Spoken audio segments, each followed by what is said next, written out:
امام حسین کی شہادت کے بعد جب آل رسول کو قید کر کے امام حسین کے سر کو کاٹ کے نیزے پہ بلند کر کے شام کی طرف لے جایا گیا تو جہاں جہاں سے یزید کا قافلہ گزر رہا تھا لوگ پوچھ رہے تھے کہ یہ کس کا سر ہے اور یہ بیبیاں کون ہیں۔ جس کو بھی معلوم ہو کہ یہ رسول اللہ کا خاندان ہے تو ہر کوئی دل ہی دل میں ان ظالموں پہ لعنت کرتا رہا اور کوشش یہ تھی کہ یہ لعین ہمارے شہر نہ رکے۔ تو ویسے ہی چلتے چلتے جب یزید کا قافلہ شہر کرتان تک پہنچا تو وہ لوگ پہلے سے ہی باخبر ہو چکے تھے کہ فوج یزید نے اللہ کے رسول کے نواسے کو قتل کیا ہے، آل محمد کو قید کیا ہے، تو انہوں نے اپنے شہر کے دروازے بند کیے ہوئے تھے۔ قافلہ شہر کے باہر رک گیا اور درخت کے سائے میں یزید کے سپاہی سونے لگے۔ جب رات ہونے لگی تو راہب قریب آتا ہے اور دیکھے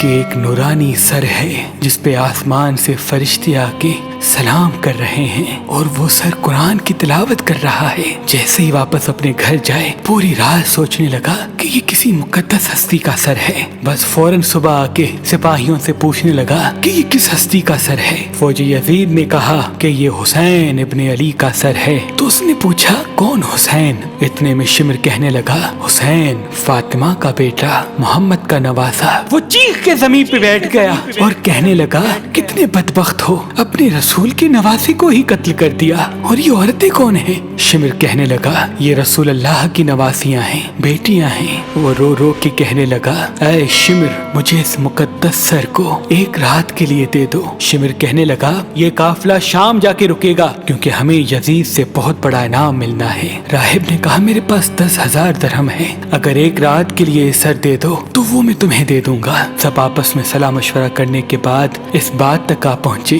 کہ ایک رات اور رکتے ہیں۔ بالآخر ان ظالموں کو 10,000 درہم دے کے راہب امام حسین علیہ السلام کا سر لے کے اپنے گھر آ گیا اور ایک پتھر پہ آ کے اس سر کو رکھا اور زاروں قطار رونے لگا۔ اتنے میں امام حسین علیہ السلام کے سر سے آواز آئی اے راہب یاد کر جب تو اولاد کی دعا کروانے کے لیے میرے نانا کے پاس آیا تھا اور تمہارے مقدر میں اولاد نہیں تھا، میں نے اللہ سے دعا کی، اللہ نے تجھے 7 بیٹے عطا کر دیے اور تم نے کہا تھا کہ ایک مرتبہ میرے گھر آنا۔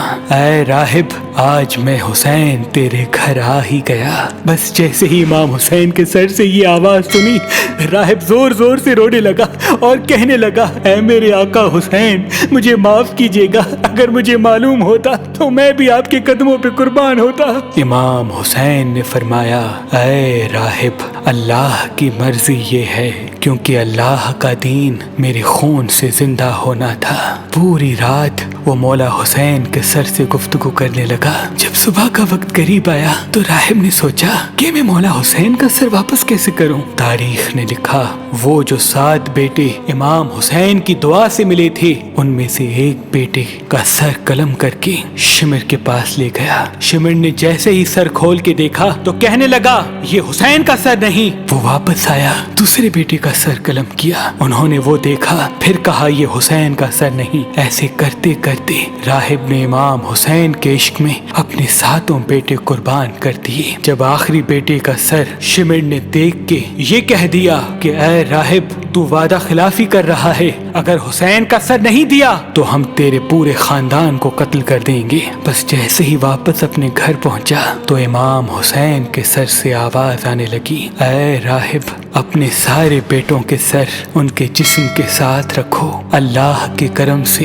تمہارے سارے بیٹے زندہ ہو جائیں گے، اور میرے سر کو اٹھاؤ فوج یزید کے حوالے کر دو، کیونکہ یہ اللہ کی مرضی ہے، ہمیں شام تک پہنچنا ہے اور ہر گلی ایک ایک بازار سے گزر کے قرآن کی تلاوت سنانی ہے، میری بہن زینب کو خطبے دینے ہیں اور ایک ایک بازار سے گزرتے ہوئے اسلام کی تبلیغ کرنی ہے۔ تو بس راہب نے اپنے تمام بیٹوں کے سر ان کے جسم پر رکھے اور اللہ کے کرم سے وہ سارے کے سارے بیٹے زندہ ہو گئے۔ پھر روتا ہوا امام حسین کے سر مبارک کو فوج یزید کے حوالے کرتا ہے اور کہتا ہے کہ کتنے بدبخت بدبخت ہو تم کہ اپنے رسول کے نواسے کو قتل کرتے ہو، ان کی بیٹیوں کو قید کرتے ہو، ان پہ ظلم کرتے ہو۔ تمہارا یہ ظلم قیامت تک تمہارے لیے لعنت بن جائے گا۔ آج بھی اس پتھر سے خون نکلتا ہے جس پتھر پہ امام حسین علیہ السلام کے سر مبارک کو رکھا گیا، کیونکہ شہید کبھی مرتا نہیں اور خون ناحق کبھی چھپتا نہیں، خون ناحق کبھی چھپتا نہیں۔